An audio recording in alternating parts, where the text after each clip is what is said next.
94% Pakistanis wants to go from Pakistan. غلط کا یہ صحیح کہ آپ یہاں پر سروے کرا کے دیکھ لیں. لیکن اگین پوچھ لیتے ہیں, ابھی پوچھ لیتے ہیں. آپ اچھا آئیڈیا بتائیں جی, پاکستان سے باہر کتنے لوگ جانا چاہیں گے؟ چیک کر لیں. کتنے لوگ ہیں پاکستان سے نہیں جانا چاہتے؟ یہ تو 10% بنتے ہوں گے. فروز صاحبہ, یہ جو نجم صاحب نے بات کی, اس میں ایک ذمہ داری جو اکثر لوگ کہتے ہیں وہ یہ ہے کہ جناب عوام تو کمزور ہے, عوام کی سنتا کون ہے, اس کا تو ووٹ بھی نہیں مانا جاتا, اس کو صرف ایک پرچی سمجھا جاتا ہے, اور وہ پرچی بھی پھر کاؤنٹ نہیں ہوتی, جو پرچی وہ ڈالتے ہیں وہ پرچی بھی کاؤنٹ نہیں ہوتی. میں کوئی حالیہ الیکشنز کی بات نہیں کر رہا, یہ سلسلہ کافی دیر سے چل رہا ہے. تو یہ کمزور عوام بھی ذمہ دار ہے یا اس ملک کے جو طاقتور اشرافیہ ہیں اصل ذمہ دار وہ ہیں؟ میں انٹرسٹنگ واقعے سے شروع کروں گی. میں روڈ شو کیا کرتی تھی, تو میں نے پی ڈی ایم کے دور میں جب سٹارٹ ہوا تھا وہ موومنٹ, تو کچھ لوگوں سے پوچھا, اور دو گروپس تھے, ایک پاکستان تحریک انصاف کو ریپرزینٹ کر رہا تھا, ایک نون لیگ کو ریپرزینٹ کر رہا تھا, اور بہت بحث کے بعد صرف ایک سادہ سوال کیا کہ کیا آپ لوگ نکلیں گے؟ تو جواب تھا نفی میں نہیں.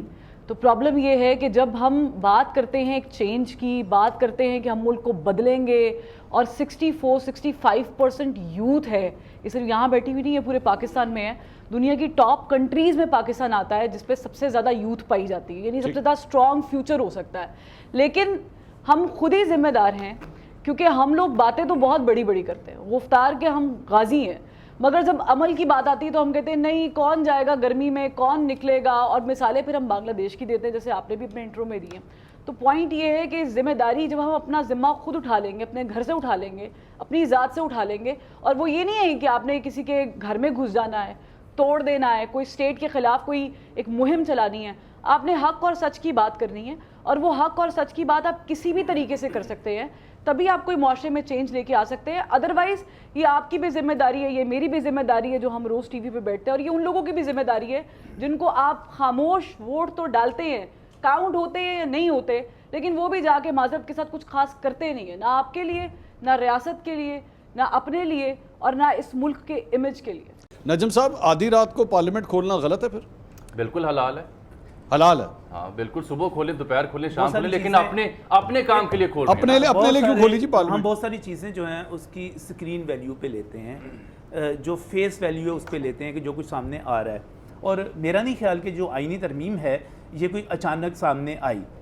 مجھے پوری طرح یقین ہے, یہ محسن نقوی صاحب جب پہلی دفعہ جا کے مولانا فضل الرحمان کے ساتھ ان کا بہت ایک قریبی تعلق ہے, بہت سارے لوگ جانتے ہیں پرسنل تعلق ہے, ان کے گھر میں آ کے رہتے رہے ہیں مولانا فضل الرحمان, انہوں نے ایک بیڑا لیا کہ میں مولانا کو قائل کروں گا. مولانا کو جا کے یہ ساری چیزیں بتائی گئیں, مولانا کو اس کے بعد اعظم نذیر تارڑ نے جا کر بتایا, اس کے بعد صدر زرداری ان سے ملنے کے لیے گئے, نہیں مولانا کو کیا سمجھ نہیں آ رہی, شریف ملنے کے لیے گئے. میں اتنے لوگ جا رہے تھے, مولانا کو سمجھ نہیں آ رہی, پارلیمنٹ نہیں کھلی تھی. یہ صبح 11 بجے اجلاس تھا, پھر 4 بجے ہوا, پھر رات 10 بجے ہوا, 11 بجے ہوا. بہت ساری چیزیں ایسی ہوتی ہیں کہ ہمیں اس کا علم رکھنا چاہیے کہ یہ چیزیں بیک اینڈ پہ ہو رہی ہوتی ہیں اور وہ سامنے نہیں آ رہی ہوتی. کوئی بھی آئینی ترمیم اس طرح نہیں ہو سکتی. منصور صاحب, اس میں اختلاف ہے, نجم صاحب ہمارے بڑے ہیں, سینئر ہیں, obviously اختلاف رائے کا حق ہونا چاہیے. جو 18ویں ترمیم پہ میرے ملک کے تمام سیاستدان 6 ماہ کے لیے سر جوڑ کر بیٹھے رہے, ڈیو ڈیلیبریشن اس کے اوپر ہوئی, چاہے بند نہیں سر, چلے میں آپ نے ہفتہ 2 ہفتہ 3 ہفتہ 4 ہفتہ صرف مولانا کو رام کرنے کے لیے اسٹوڈنٹس کے کوسچنز, ترمیم کا مسودہ نون لیگ کے پاس تھا.